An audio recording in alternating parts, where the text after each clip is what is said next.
Koe nei te rā e ruarau 50 tau ki muri i tūtaki tuatahi ai te Māori me te Pākehā i te taenga o te Kaipuke Endeavour ki Tūranganui a Kiwa. I taua rāra ka tū te riri a toko iwa ngā Māori i mate i ngā pū a te Pākehā. E ruku hohonu ana tātou ki tēnei kaupapa i te rānei tuatahi kia te huri ake tātou kia Irena Smith i Tūranga. Irena, kei a koe.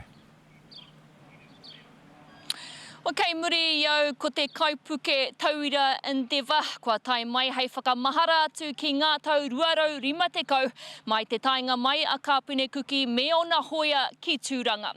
Heoi mō ngā iwi o Tūranga, he rā tēnei e hoki ai ngā mahara ki ngā tipura Māori i mate i taua wā me ngā pānga kino o te urutomu mai a te Pākehā ki konei. Tupu aga te Māori ka tūtu. Ka kiri mai te ata ki te oro o ngā karakia me ngā takutaku. Te hihimon. Ki te wāhi i rere ai te toto ki te oneroa ahineha kirirangi.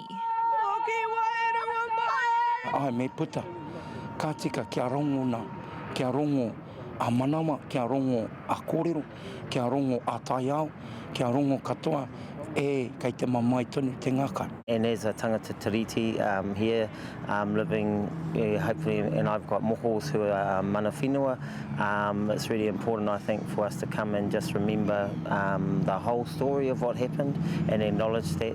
And so really that's what I wanted to just be part of the karakia and that this morning. Kei te moe o whānui nei tātou, kei kora hoki e tehi o tātou kāre e tino whakai ana ki tau Kaipuke ko te mea nui, kia rangona o rātou reo. I te toka ātai au.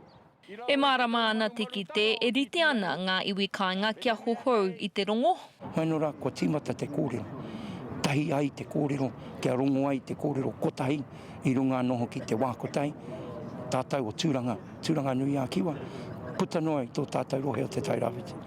Ai, he mea nui tēnei.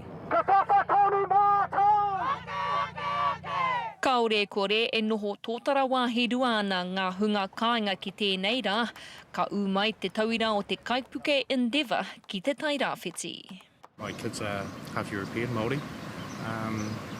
Yeah, no, it's very important for them, you know, to get both sides. Things happen in the past that we need to recognise and acknowledge and all that sort of stuff.